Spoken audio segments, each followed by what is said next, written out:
Fun fact number 62. I was also asked to do this one. I had somebody come to me about Ouija boards, tarot cards, numerology, because they have a friend who is really into numerology. There's other people, astrology, numerology, horoscopes, even scrying is, a tool. I call them metaphysical tools, metaphysical games. Truth can come out of those things, depending. But I found over the years, I had people read tarot, I had people read my palm, I did the Ouija board a few times, like 100 years ago. I still I have somebody who calls me who I love very much every day, and almost every day I would say, and they read the horoscope out of their local newspaper to me, and we talk about it and laugh about it, sometimes cry about it, but I believe the stars and the connectedness of things can bring forth some truths. Even automatic writing, which I still do sometimes, but not very often, really. That's a more direct method, less of a game. It's still a tool. But numerology, there are some things that line up, but it's like statistics. You can make statistics say anything you want them to say. You can make the numbers mean anything you want them to mean. Now, do I like the number 8 because on its side it's infinity? Sure. And you never take your pen off the page, so it's kind of like a universal truth in my mind. Yeah. We all have favorite numbers and stuff, but I don't always look for numbers to align before I walk down a path. And maybe that's part of my problem. Maybe I shouldn't. I'm hyper aware anyway, but I still end up going down paths and trying to do things within the doing mode that I really should be doing in the being mode, and I'm doing things in the being mode that I should really do in the doing mode. So yeah,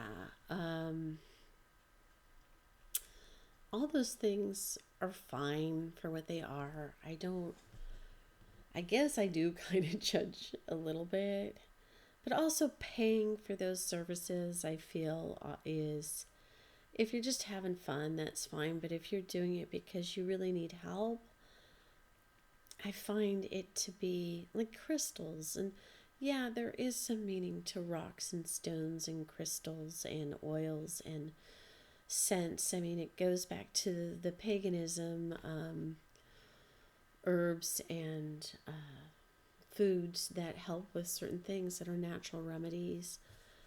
Yeah, there's that stuff, and some of that does have some meaning, and a lot of it has to do with you believing it. The power and the answers and everything you get out of those things comes from the energy that you put in. So why have a middleman? To me, I do more of a direct connect to the universe or the creator or God or whatever you want to call the higher power. Doesn't have to have a name. I do more of a direct connect for that. And like I said, sometimes I'll do automatic writing, but I don't do it so much anymore because as I've said before, I work off my feelings, and if it feels right, it is right. Like, I knew today that the one thing I really needed to do, and I've been waiting a long time to do, and I planned to do, that something was going to go wrong, and I knew it, but I still tried anyway. But by trying, I found an alternative way to go. So that's a thing, right? So even if There's times where I've had to read things and read people for other people, and I can directly read. I don't do it. I don't go do it unless somebody asks or somebody gives me permission. But there's times when I've asked to do it, and the answer I came up with was not the truth. And it was not the path, but it was what was needed to be said in order for the person to find the truth in the path. So it's very tricky. All of that stuff is very tricky. And then you do have to watch out for tricksters. I'll always tell you about tricksters. You got tricksters in life, and you've got tricksters on every plane of reality. So you got to watch out for those tricksters. And they're the most, people are like, oh, what about evil spirits? And there really aren't anybody. There aren't really, I can go back to sociopaths, but sociopaths just go to a nowhere place, so they can't come and bother you. The worst things are tricksters.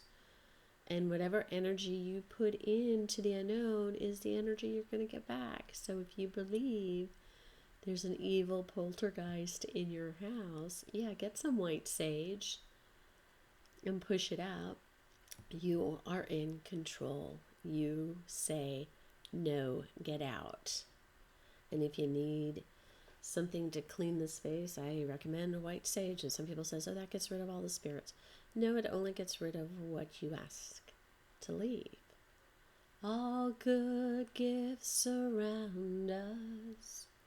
Only good spirits come. That thing. Long time ago, when I used to light a candle and stare at it to get into the zone to channel or connect with other people, in body, out of body, whatever, past, present, future, past lives, whatever. That is a tool to help you focus and meditate and get into the zone. And also I would notice that the candle would, when I got there and something was there for me to read, the candle would get bigger, and that was kind of cool. And at 2 o'clock in the morning, that's fun, I guess. But you don't even need that. There's things that can guide you through stuff, but you don't really even need that.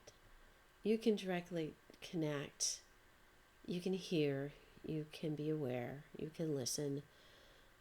You can feel. And some people can see. I've seen a few times, and I've asked maybe not to see, because that's kind of a little more jolting to me than just feeling it. So that's what I kind of think about numerology and all that kind of stuff, is that it's okay. Don't draw tricksters and don't draw negativity to you when you're doing it. They're games, they're tools. They may help you open up more if you have something in this solid doing reality with all these physical attributes to physically manifest what's happening, so it makes more sense to your brain. Sure, but you don't really need them, and you shouldn't really have to pay for it, because if it's you're going for someone to help you and guide you,